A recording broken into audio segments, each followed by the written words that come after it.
Good morning, good morning. It's great to save a fish.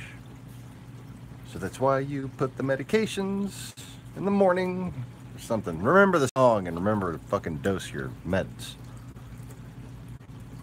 Whatever you're using. Copper, Praziquil, Praziquantel. I just decided to say the name of the product and the brand of Praziquantaco. Yeah. Paragard, formalin, whatever it is you're using to medicate your fish, whatever the store had when that emergency happened. 7 a.m. when the sun starts coming into the tank through the windows and whatnot. Then again, at 11 a.m. I usually do a half a dose at a time, bringing that up to the full level. And basically because the full dose stresses fish out, but most people are going to be gone for long periods of time, so they tell you to add the full dose and stress the fish out so the dose remains in the system. But if you can add it at 7 and again at 11, you stress the fish out less. And what happens is the time that the parasites are going to come up out of the water. I mean, up out of the substrate, into the water. They don't generally come out of the water. That's when you want to have your medication in the water, because you'll notice during this time period, fish start to twitch, start to just kind of, not necessarily scratch on the rocks, but you'll just occasionally see a, well, that's them reacting to a parasite lodging itself in their gill, okay? That means at that time, you have parasites coming up out of the sand, out of the substrate, out of the rock somewhere. In this case, it would have been a glass bottom, okay? Twitching is caused by those parasites swimming up and infecting the fish. That's the initial reaction that you'll see. And it doesn't really matter whether it's a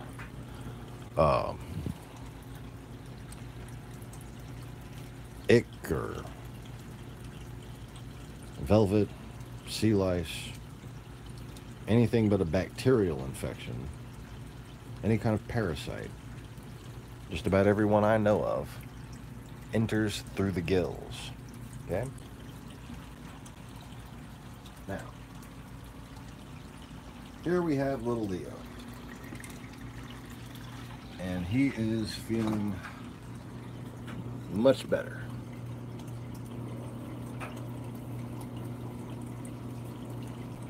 And I'm going to try to hold the camera steady, honest. Alright.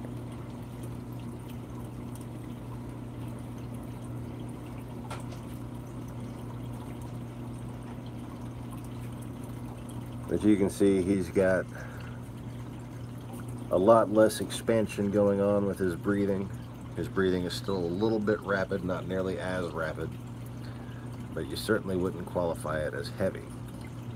Now, yesterday I noticed a white spot on him, and it fell off last night. I vacuumed up what I saw to be several white spots on the bottom of this tank, but you can't get them all. You reduce by siphoning. Okay, it's the next best thing to the tank transfer method, and I personally think it, stresses the fish out a lot less to not be changed from tank to tank every single freaking day. And in fact, like, that can help kill a fish, in my opinion, and many other opinions.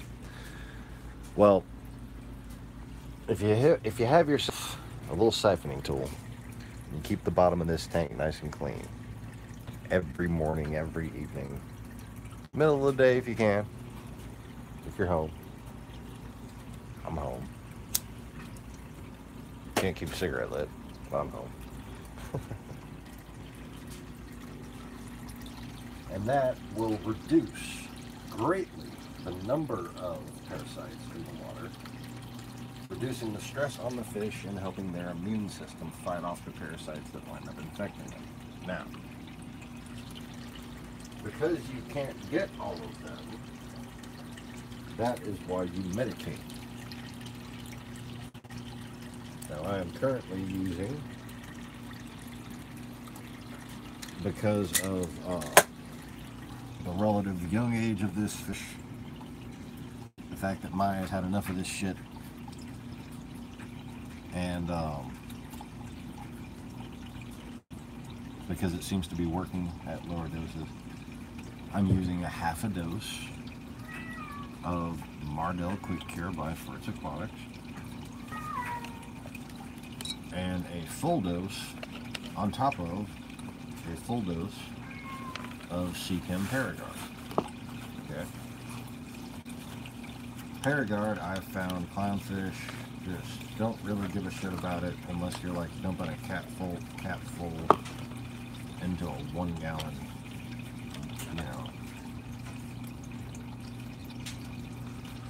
in a 1 gallon jug. Like if you take a gallon jug and cut it and use it to hold a fish for a little while so that you can medicate them. I've done this in plenty of situations. And 1 capful in a gallon. Clownfish are fine. 2 capfuls, they'll start to stress a little bit. But when it comes to a 10-gallon tank, 2 capfuls all day long, every day. No problem. They can hack it. No ill effects whatsoever. And I got a couple of Truperculas back there laying eggs again, so Paragard has not inhibited their biological processes at all. I'm still keeping a very close eye on them, making sure their breathing stays nice and slow, making sure their skin's just perfect. But they've been happy to stay back in their little pot, and Bubbles is eating like crazy. Speaking of eating like crazy, and another fish disease I want to discuss, Tatsuki and Yumachika in their little cave back here. I keep this blacked out during the day. They have started moving on from just minor bonding and have started to swim very closely. And today, Tatsuki started darting after the food like it was just the last food on earth. Okay, like the way Bubbles charges at food, that's how she was charging at the food. So, might have some results here shortly.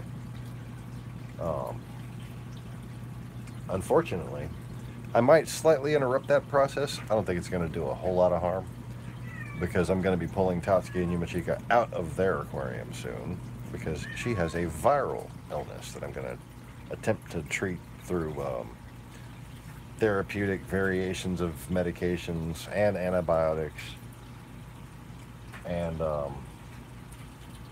heavy and specific feeding. I finally got her pretty well trained on this, which has an intestinal parasite antibiotic that is a compound of what you find in Seachem's matrix. Now, this is primarily used to treat bacterial infections, but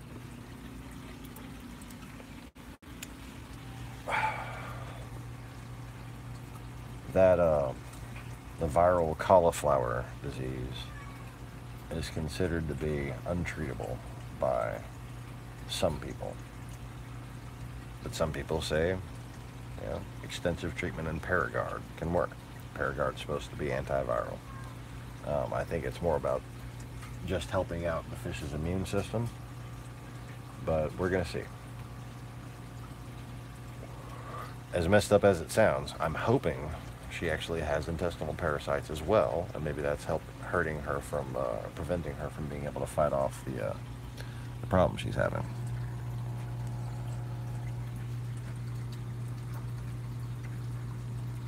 Mine, her little boyfriend, just chilling back there. So,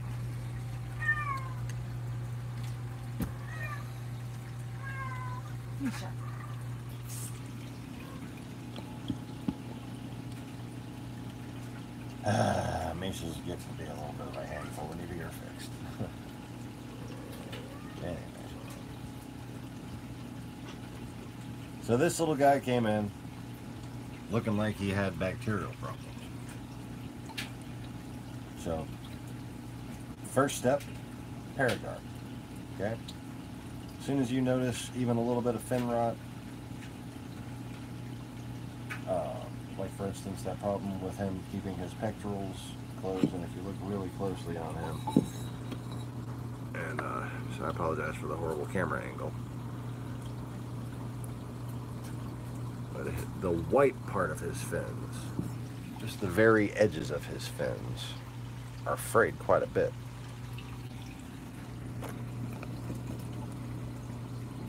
Now that can be caused by simple bacterial infections from tank mates in the grow out system nipping at him. That can be caused by Bruchinella or velvet. His water was a little cloudy when it came in too. Yeah. They had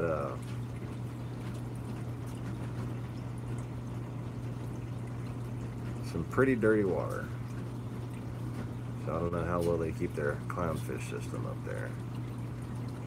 But the main problem he had, the reason why his immune system is weakened and he's suffering from the bacterial infections on his fins, is because on day 2 or 3, what was yesterday? Well, the night after, the day 2.5. Came Friday. Right. So about 36 hours after we got him, I see a white spot.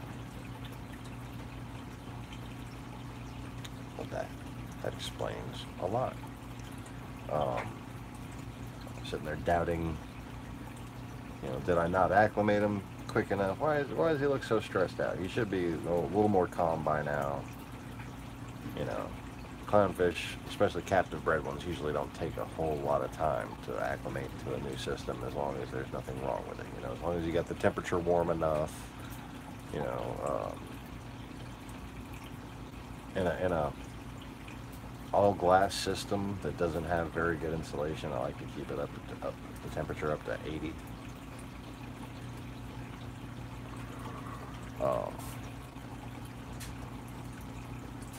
Of course, that's very dangerous, as we've learned on this channel previously, when running a reef system combined with a grow-out system and a clownfish rearing hatchery incubator type thing.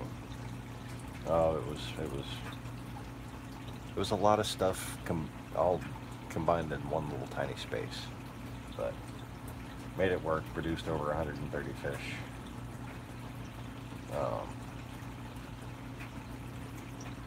About 100 surviving delivered fish.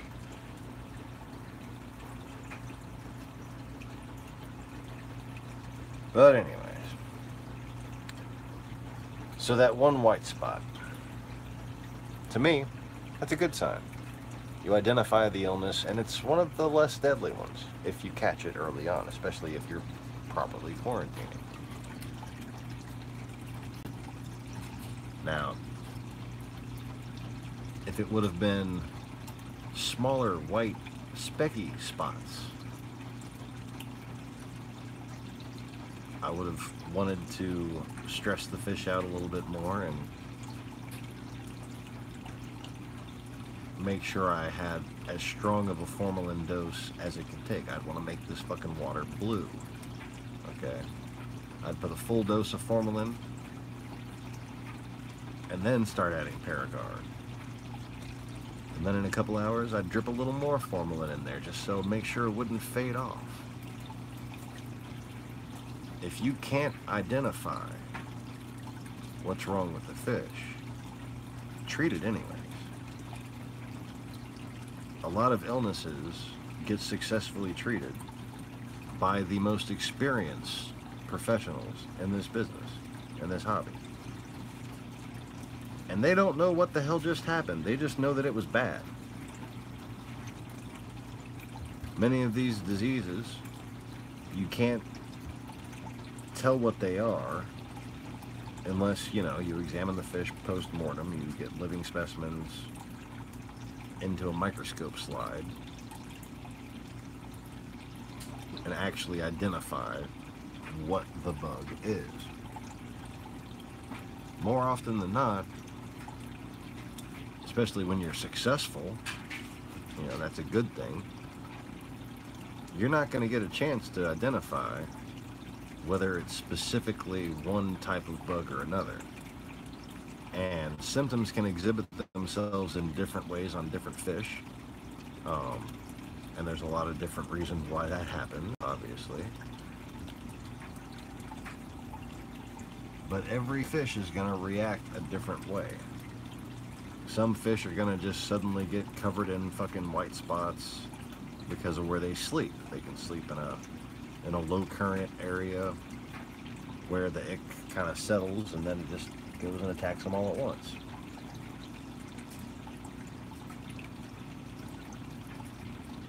Some fish, you won't notice anything's wrong with them. Maybe it's their coloration. Maybe they've got hard scales and it doesn't make it to the surface, but it's infecting their gills and they're breathing heavy. And then one day their immune system gives and their fins start to rot away. Okay? You might not have even seen a white spot, but it could be cryptocarian. Now conversely, I had what I think was Brucanella. The Brucanella ate my fins away, having infected her gills. Then she had a relapse that looked like white spot, but it wasn't actual cysts. It was just the Brucanella had came back in little spots. So it looked like white spot, but it was Brucanella. I think. Could have been sea lice. Sea lice can cause a very Brucanella-like symptom.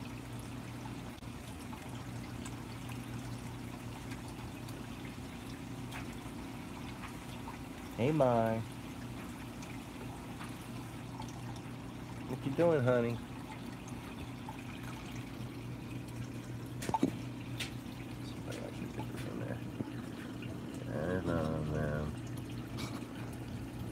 I can't really see where the hell the camera's pointing because I got it facing backwards. But anyways, looks like it's on them-ish to me. I hope.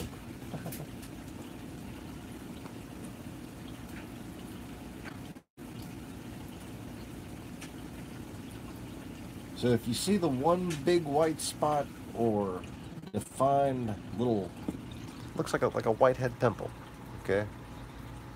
Looks like a little ball that could fall off. Sometimes you mistake it for a bubble.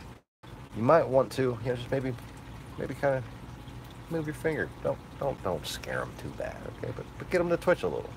Get them to territorially react to you.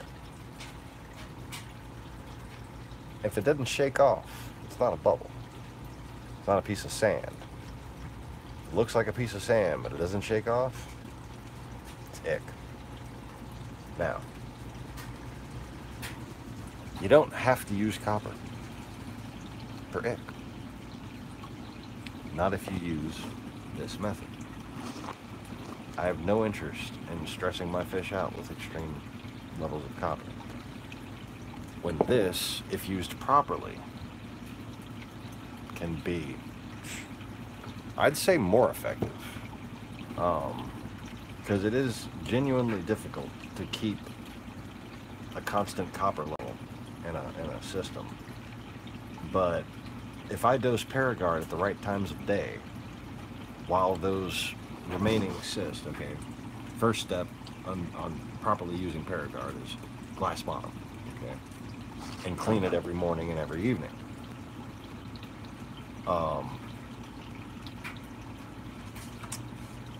But in addition to that, all you need to do is make sure, as the light is coming in through your windows, before the lights go on in the tank, you put the Paragard in there, so that anything that hatches out gets killed. And it doesn't matter if it's sea lice, it doesn't matter if it's ick, it doesn't matter if it's Bruckinella, Amyludidium, Uronema, fucking whatever. Whatever. Most of these little bugs, the swimming stage of them, the dinoflagellates,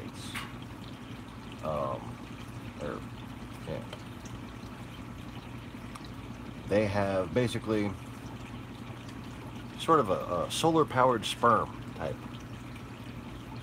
anatomy. And they can't do anything until there's light. So as soon as there's light, up they go. And anywhere between 7 a.m. and 11 a.m. they're going to be hatching, coming out.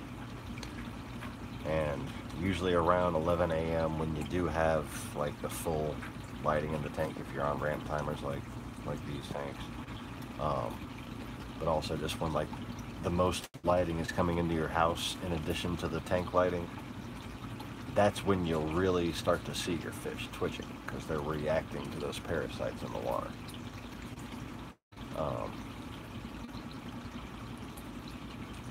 If you're a diligent fish keeper, if you really want to not have any problems with diseases spreading through a tank and being surprised one day, the moment you see heavy breathing combined with a little twitch, get that fish out and put them in a quarantine.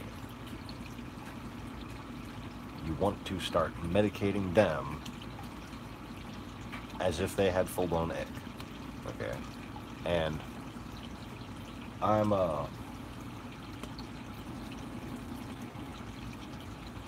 not attesting to having any kind of conclusive results, but this New Life Spectrum, the ick shield seems to be very good for immune systems, okay? But that hex shield definitely seemed to help clear up actual diseases. And that's just a matter of, so you're using formalin, or you're using copper, you've got that in the tank, and it's just like, it's not working, but this is as much as I want to use, okay? At that point, you need antibiotics, okay? 2 ways to do antibiotics that I've easily researched were pellets with antibiotics in them. And again, that's the New Life Spectrum Hex Shield. And then adding the Seachem Metroplex to, say, some mysis or some brine shrimp, okay? And what this does is, in addition to the toxicity of the water that's designed to basically kill the bacteria while only slowly killing your fish, you know, basically, it's poison, you know. It's gonna, a lot of them deplete oxygen from the water even. Paragard doesn't, another reason why I like using it. But copper does to a certain point, and formalin extremely depletes the oxygen. You need to run multiple air stones when you're using formalin. Or a giant hanging on the back that's just cascading 400 gallons an hour of bubbles into the thing. But, and speaking of which, I think it's a guy from Texas, and he does fish disease videos. Too much current in your quarantine setup. And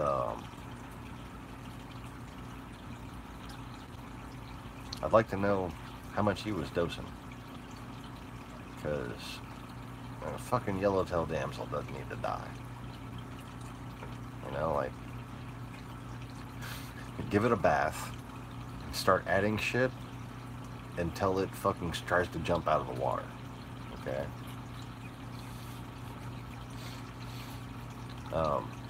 One thing I never saw until recently was a fish like rapidly slow down breathing instead of trying to jump out of the water.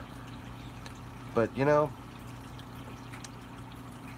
nuke that shit and then get them back into some good, get them back where they want to be, and the highest quality water possible, and let them de-stress, okay? If you got a bright ass light on like this, and you've got massive amounts of current like that, they need a cave, okay? Like, this is great for helping keep the tank clean and everything. It's great for being able to see the fish, all right? But those fish are sick.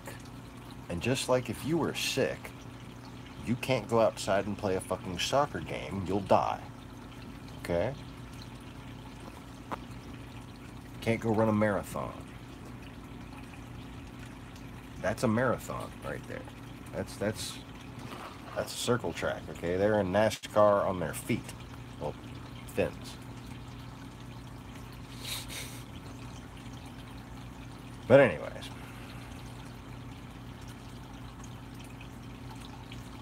the point is,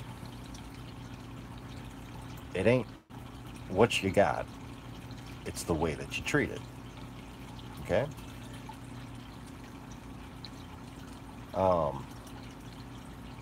I believe it's only Brucanella that doesn't react to hyposalinity, okay? All of the parasitic infestations, like ick, you lower the salinity, it's going to make it easier for the fish to breathe, okay? Now, I see people Googling, you know, I see forum things pop up, can I use hyposalinity and medications at the same time, different medications, right? To me, the answer is yes, of course you can. You know, I looked for somebody to confirm my opinion on that, and I just saw people that didn't want to answer it. But it doesn't make a damn lick of sense to me why it wouldn't work. Okay, if anything, it's going to be helpful. When you lower the salinity, you reduce osmotic stress. Okay, but you got to keep an eye on the drawbacks of hyposalinity by adding vitamins, by adding nutrients, by adding trace minerals, and by keeping the pH up, okay? Because, especially with clownfish, iron and iodide, what you don't want to happen, okay, and the drawback of hyposalinity as it relates to medicating on top of that, it's not exacerbated by the medication. So this problem would happen regardless of whether or not you added medication to a hyposalinity situation, okay? But again, you don't want to stress fish out more than they have to be in any situation. So if they're already suffering from a lack of nutrients in the water, a lack of vitamins in the water, and then you add the formalin or then you add the copper to the hyposalinity tank, yeah, that'd be a bad idea, okay? But before it gets to that point, when you're just dropping the salinity, when you're still doing water changes, adding fresh, nice, mineral-rich water, still low salinity, but mineral-rich to the water, you put the formalin in there, put the copper in there, the fish are going to be just fine. In fact, in every way, at that point, they're better off than full salinity, okay? Especially with formalin, because formalin, well, it absorbs water, it absorbs oxygen from the water. It can't absorb water from the oxygen. That's like baking soda. Don't put baking soda in your aquarium. I'm pretty sure that would just not be good. It is not a volcano science experiment thing. My, you're just chilling out so much you look like you're stoned. Oh, hi. She's comfy. She's like, I have found the perfect spot. I just get to chill here and do nothing.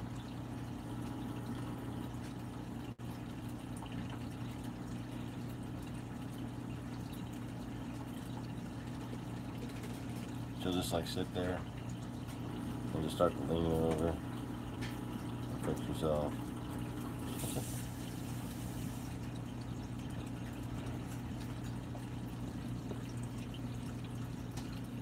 breathing is nice and slow.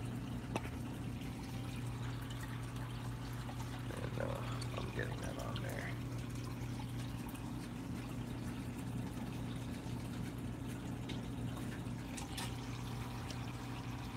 So, at the very least, you don't want to do hyposalinity, okay? If you want to be able to not do major water changes, okay, or if you want to be able to use your system water if it's already a little depleted of fresh minerals, or if just hyposalinity is not recommended for that particular fish, like tangs. You don't do hyposalinity on a tang. I wouldn't do hyposalinity on skinless fish, basically. Wrasses, I've heard, not a good idea. But any fish does just fine around 0.17. Okay? So if you drop your salinity down to 0.17, and, you know, chances are you're not going to have an auto top-off reservoir on a quarantine system, so with the bubblers and everything, it might spike to 0.19 and bring it back to 0.17 each time you top it off. What you're doing is you're allowing easier oxygen exchange in the gills while relieving osmotic stress in the overall system. And basically, what it amounts to is your fish pee less. So they're peeing less in the water.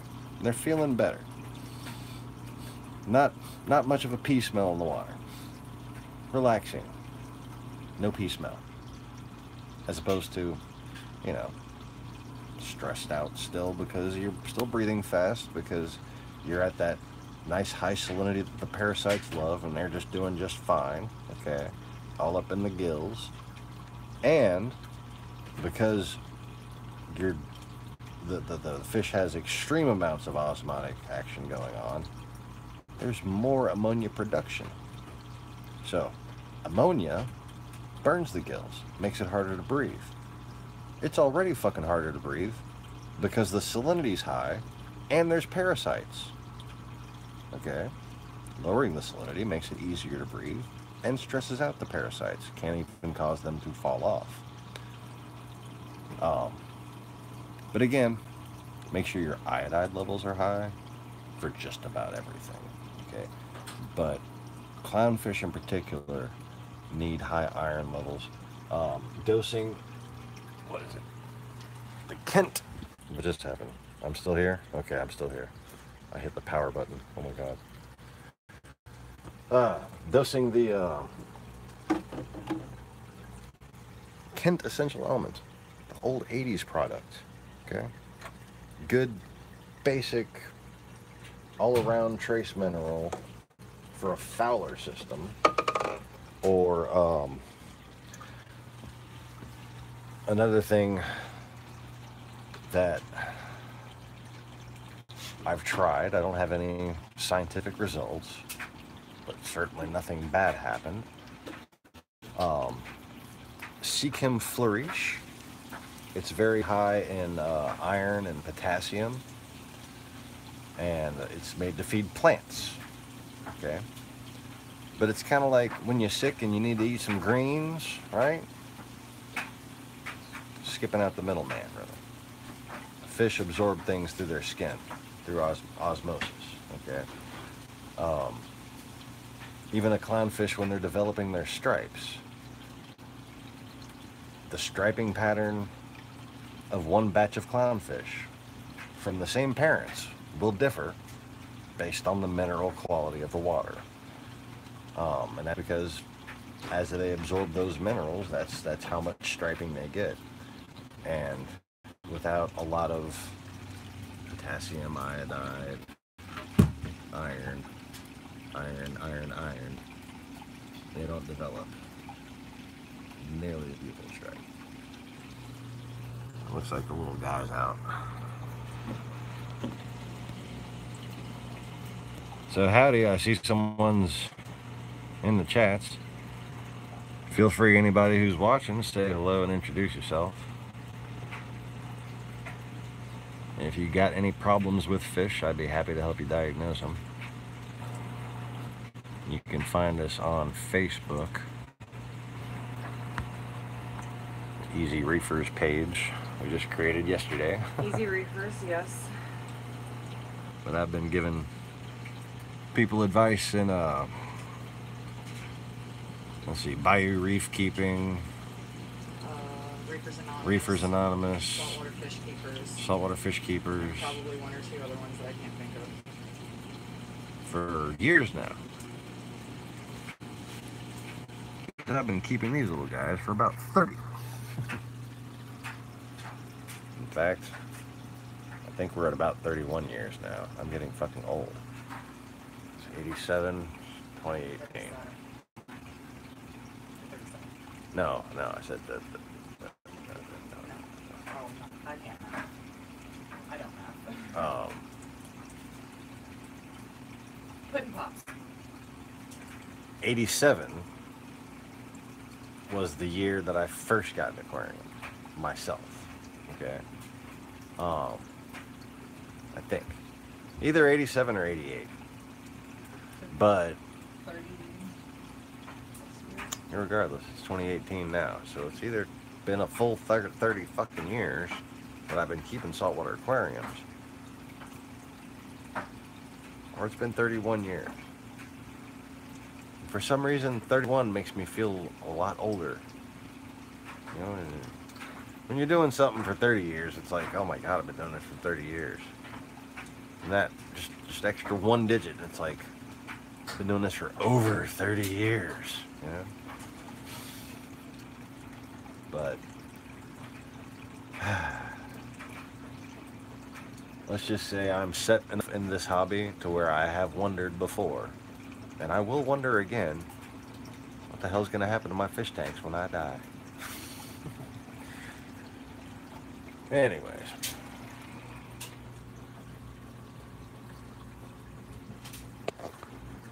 Bubbles and Zoom were coming out to say hello or feed me, one of the two.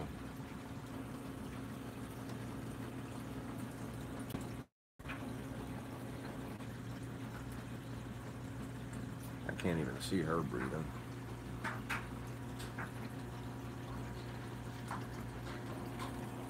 Bubbles has that I'm producing eggs kind of breathing going.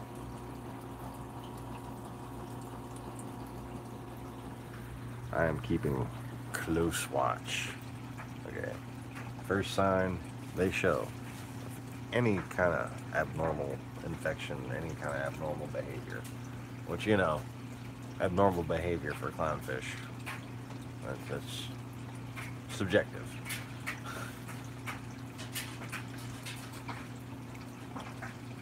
Let's see, she'll come out and go, and then she'll just hold it still.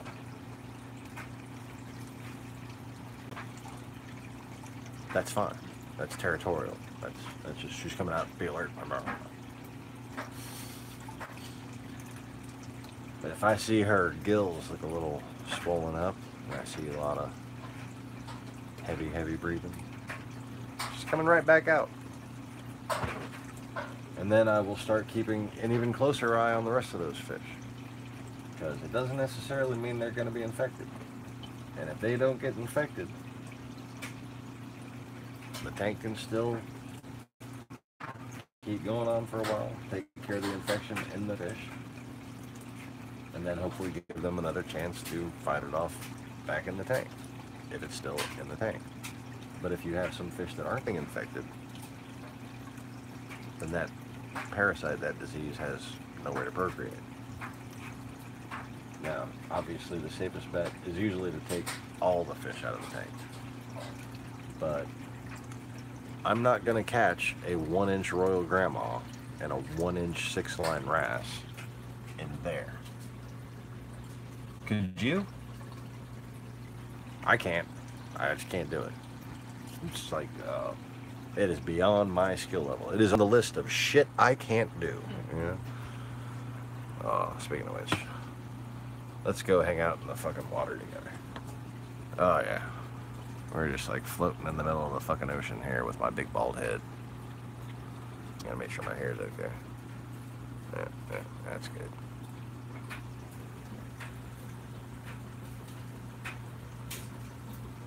Not bad for a backwards facing camera.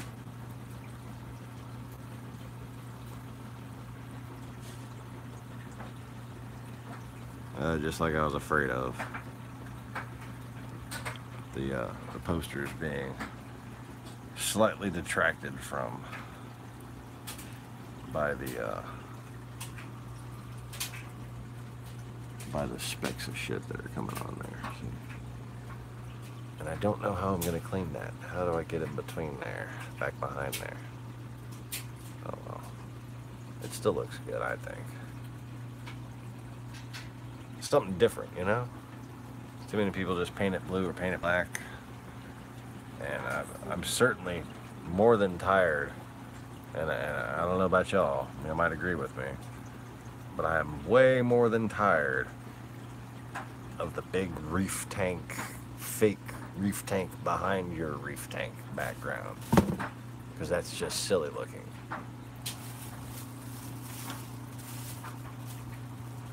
Because I mean, it's going to go one of two ways. If you got the big fake reef tank behind your reef tank, if your reef tank looks good, chances are it's going to take a lot of money to make it look as good as that one in the photo. But if your reef tank looks good, coralline algae is going to grow over that shit and it's not going to matter anyways. If that's not happening, chances are it just makes your tank look shittier because your tank looks shitty. You know what I mean? If your tank looked any good, you wouldn't be able to see the thing behind it. Well, unless you scraped it off. Now this is a recently upgraded system. All this came from a 29 gallon. See, it's like the 29 gallon worth of rock right there, right? And then the whole rest of the 55 kind of spread out everywhere. And obviously this is mostly empty. And is my camera stand dry or did it fall back in the bucket? Yeah, it's dry. Had to fish it out earlier.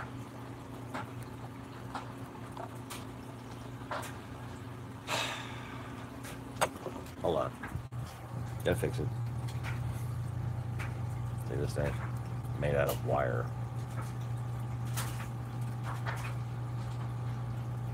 And then it got squished into a box. And I was heartbroken. But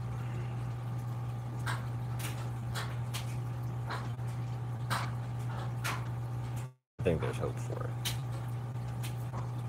Just need to make sure I get this bottom bent out enough so it can be level. And this is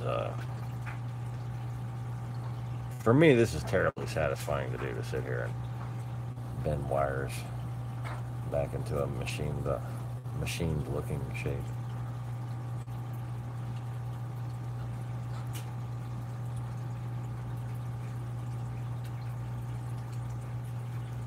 But yeah, this was my fancy little camera stand until it got horribly smushed.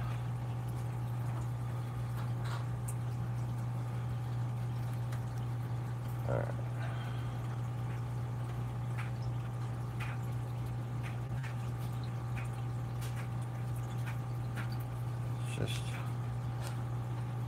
It's not the stand it used to be. It was so geometric and just, oh. I liked looking at it when I was done with it. And now, it's just shite.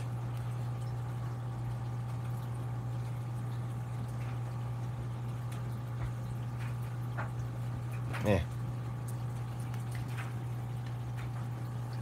We'll see if it's functional. Yeah, not too bad. We need to, I'd say they outgrew this a long time ago. Okay. No comments. So anyways, think I don't need that on there anymore.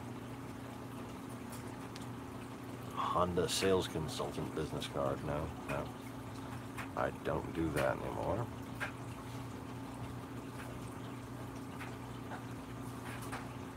I never really realized how thick and crusty business card could get from Salt Creek. Look at that. It's fucking fascinating. Feels like I could scrub something with this. Feels like a sponge. Yeah, gotta throw that thing away.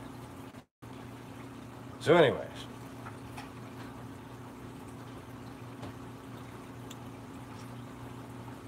I don't know. Does anybody, if anybody has asked any questions, say something again right now and I'll ask my wife to pull up some chat for us so we can see it.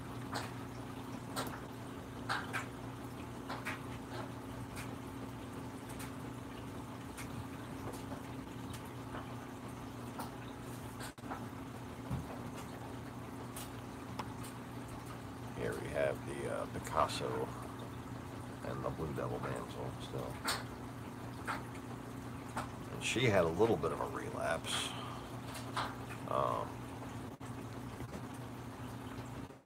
I was considering putting her slowly back up and then putting her back in the tank where she belongs, but I started to show a little bit of a bad sign. A little twitching, little parasites getting to her. I didn't wait for a spot to show up. Didn't wait for slime or nothing. Didn't wait for any signs of dilapidation. As soon as I saw her twitch, guess what? No more raising the salinity. Medication's going back in the tank. Okay. So,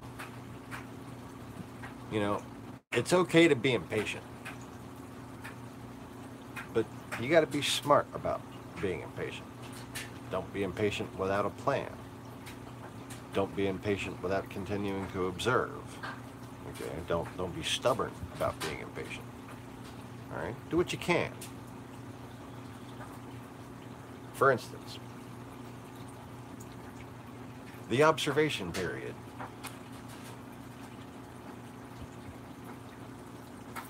The observation period, when you cease medicating, needs to be at least 3 days. But also, it takes at least 3 days to raise salinity back from 017, 019 back to 025, where your reef tank probably is. Okay, so use that period to make sure that breathing is just slow and luxurious. Just yummy water. Yummy water. That's all you want to see. You see this, that fucking fish is still sick. Okay, it doesn't matter if there's any white spots or anything. You see nothing else wrong with it. All you see is, and those gills are like looking a little swollen. Pull that fish out, medicate it. Now,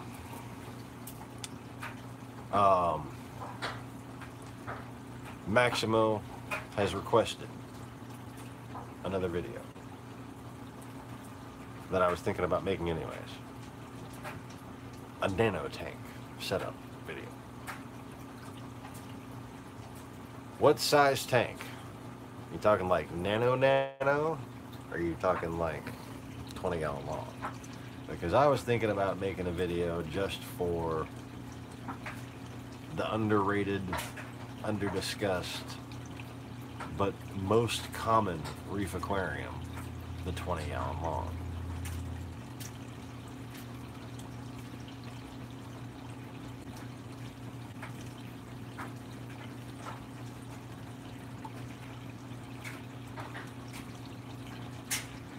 But anyways,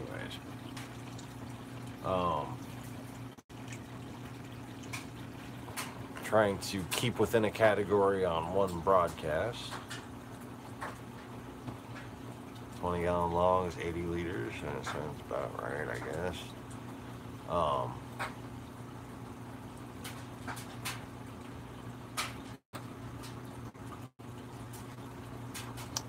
I got you covered.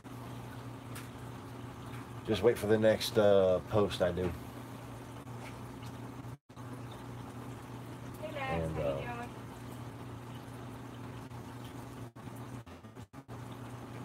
There are some things I want to discuss about particularly these cheap type aquariums. Okay, that's a 10 gallon, that's a 20 gallon. The difference is about here and a little bit of depth. Okay, they're the same height, just the 10 gallon's a little narrower this one. 20 gallon goes back a whole foot. This goes back about 10 inches.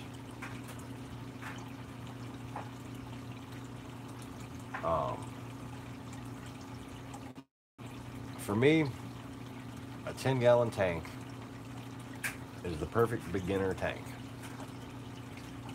because it can be used for quarantine. No matter what you wind up upgrading to, you can always have that 10 gallon tank standing by in case your fish get sick or for when you want to add new fish safely and properly without spreading possible diseases to your fish. But anyways,